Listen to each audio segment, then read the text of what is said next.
बिस्मिल्लाहिर्रहमानिर्रहीम। अस्सलाम वालेकुम स्टूडेंट्स। आज हम करने जा रहे हैं अपनी 9th क्लास मुताला पाकिस्तान बाब 2 तहरीक पाकिस्तान और पाकिस्तान का क़याम। हम लोगों ने स्टार्ट किया हुआ चैप्टर नंबर 2 और आज हम इसका करने जा रहे हैं एक अलग नेक्स्ट टॉपिक है कायदे आज़म के 14 नुकात 1929 1929 14 पॉइंट्स ऑफ कायदे आज़म। और चैप्टर नंबर 2 का आपका ये टॉपिक है पेज नंबर 23 पे और बहुत ज़्यादा इंपॉर्टेंट टॉपिक है हमारे पास ये। और आपका ये एक्सरसाइज का लॉन्ग आंसर भी है।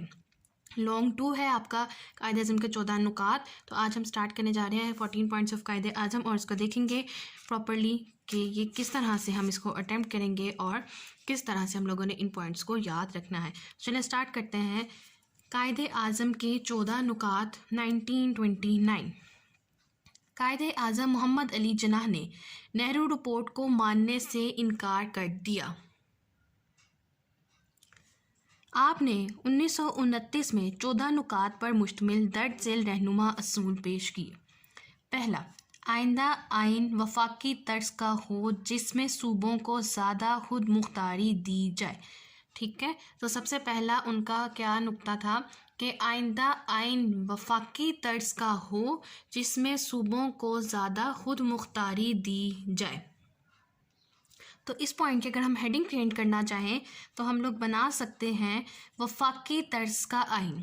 ठीक है, पहली हेडिंग हम लोग बनाएंगे इसमें वफाकी तर्ज आइन। ठीक है, वफाकी तर्ज यानी कि फेडरल।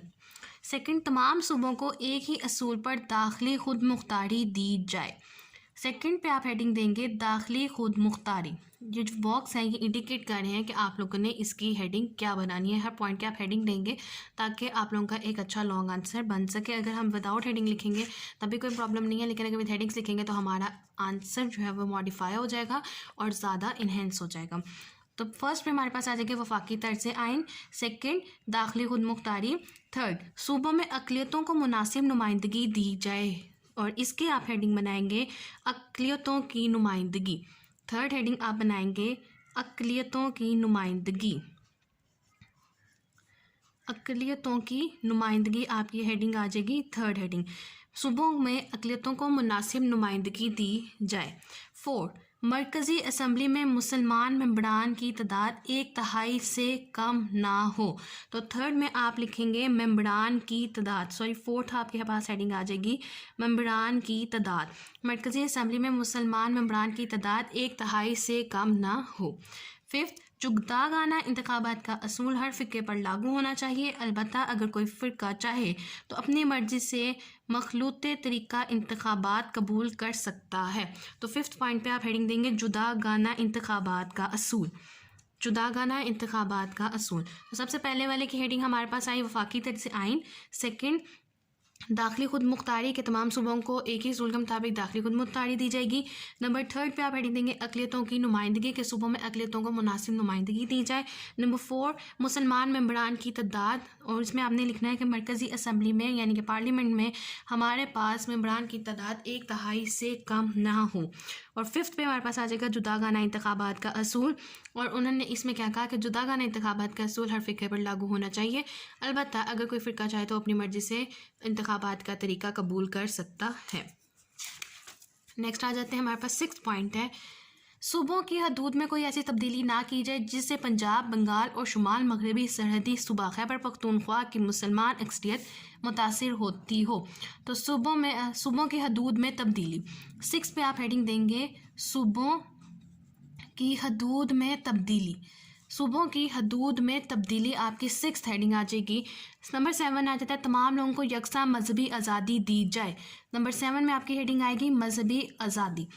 8, अगर कोई मसूदा कानून किसी ख़ास फ़िरके से मुतल्लिक हो और इस फ़िरके के 3/4 अरकान इस मसूदा के ख़िलाफ़ राय दें तो इसे नामंजूर समझा जाएगा। तो 3/4 अरकान आप लोगों ने इसकी हेडिंग बनानी है 3/4 अरकान। नंबर 9, सिंध को मुंबई यानी कि मुंबई से अलग करके एक सूबा बना दिया जाए। तो इसकी आप हेडिंग देंगे मुंबई एक अलग सूबा। नंबर 9 पे आप हेडिंग देंगे मुंबई एक अलग सूबा और उसमें हमने लिखना है कि सिंध को मुंबई से अलग करके एक नया सूबा बना दिया जाए। नंबर 10, बलूचिस्तान और शुमाल मगरबी सरहदी सूबे में दीगर सूबों की मानद इस्लाहात नाफिज की जाए। तो इसमें आप हेडिंग देंगे बलूचिस्तान और शुमाल मगरबी में इस्लाहात का नाफिज होना, या इसकी आप हेडिंग दे सकते हैं बलूचिस्तान और शुमाली मगरब में नाफिज इस्लाहात। दो हेडिंग्स आपको मैंने बताई, आप कोई भी अपनी आसानी से जो आप लिख सकते हैं आप वो उसमें लिख सकते हैं। तो 10th की आपके पास आ जाएगी बलूचिस्तान और शुमाल मगरबी सरहदी सूबा में दीगर सूबों की मानद इस्लाहात नाफिज की जाएँ। नंबर 11 में आपके पास आ जाता है सरकारी मुलाजमतों में मुसलमानों को उनकी अहलियत और तनासब के लिहाज से हिस्सा दिया जाए। सरकारी मुलाजमतों में मुसलमानों का हिस्सा 11 पॉइंट में आप हेडिंग देंगे सरकारी मुलाजमतों में मुसलमानों का हिस्सा, और उसमें आपने बताना है कि सरकारी मुलाजमतों में मुसलमानों को उनकी अहलियत और तनासब यानी कि उनके मेरिट और उनकी काबिलियत की बेस पर उनको उनका हिस्सा दिया जाए। नंबर 12 मुसलमानों को मजहबी और सकाफ़ती तहफ़्फ़ुज़ दिया जाए, और नंबर 12 की आप हेडिंग देंगे मजहबी और सकाफ़ती तहफ़्फ़ुज़। नंबर 12 के आपके पास हेडिंग आ जाएगी मजहबी और सकाफ़ती तहफ़्फ़ुज़। नंबर 13 सूबाई और मरकज़ी वजारतों में मुसलमानों को कम अज़ कम 1/3 नुमाइंदगी दी जाए। तो आपने इसकी हेडिंग देनी है कि सूबाई और मरकज़ी वजारतों में मुसलमानों की नुमाइंदगी।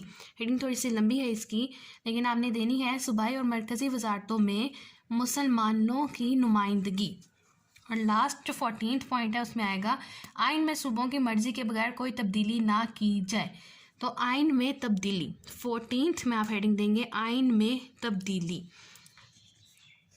कायदे-ए-आज़म मोहम्मद अली जिन्ना के 14 नुकात का तज्ज़िया किया जाए तो ये कहना बेजाना ना होगा कि कायदे-ए-आज़म ने ना सिर्फ मुसलमानों के सियासी हकूक़ की तर्जुमानी की बल्कि हिंदुस्तान में दस्तूरी इस्लाहात का बुनियादी ढांचा भी मुहैया कर दिया।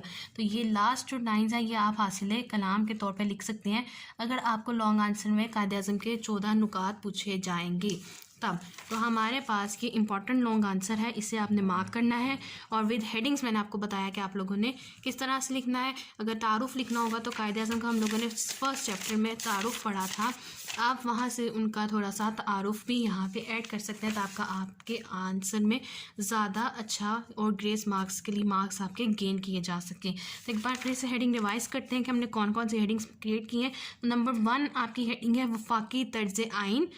नंबर 2 दाखिली खुद मुख्तारी। नंबर 3 अक़लियतों की नुमाइंदगी। नंबर 4 मुसलमान मेंबरान की तादाद। 5th जुदागाना इंतखाबात का असूल। नंबर 6 सूबों की हदूद में तब्दीली। नंबर 7 मजहबी आज़ादी। नंबर 8 3/4 अरकान। नंबर 9 मुंबई एक अलग सूबा। नंबर 10 बलूचिस्तान और शुमाल मगरबी सूबे में नाफिज़ इस्लाहात। नंबर 11 सरकारी मुलाजमतों में मुसलमानों का हिस्सा।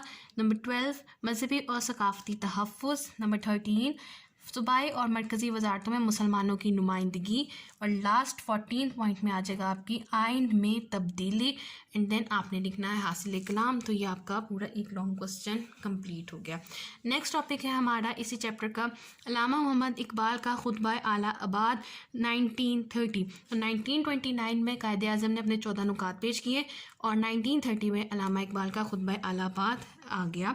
और ये भी हमारे पास इम्पॉर्टेंट है शॉर्ट आंसर्स के लिए। बहुत ज़्यादा कसरत से ये आपसे क्वेश्चन पूछा जाता है कि अल्लामा इकबाल ने खुतबा आला आबाद 1930 कब दिया, कहाँ दिया।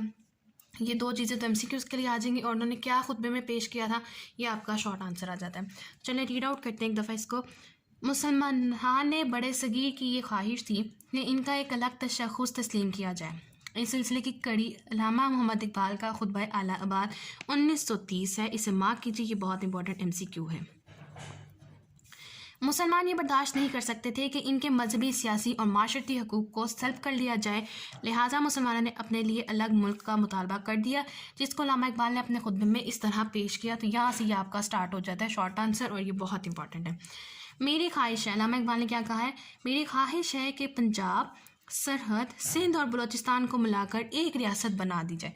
ख्वाह हिंदुस्तान बरतानवी सल्तनत के अंदर रहकर या बाहर रहकर आज़ादी हासिल करें, मुझे शमाल मगरबी मुस्लिम रियासत का क़याम कम अज़ कम शमाल मगरबी इलाकों के मुसलमानों का मुकद्दर नज़र आता है। तो ये उन्होंने फरमाया था अपने 1930 के खुतबा आला आबाद में। कायद-ए-आज़म की ख्वाहिश थी कि मुसलमान बड़े सगीर में एक क़ुव्वत बनकर उभरे। अल्लामा इकबाल ने इस तसव्वुर को आगे बढ़ाते हुए खुतबा अलाहाबाद में अलग रियासत का तसव्वुर दिया।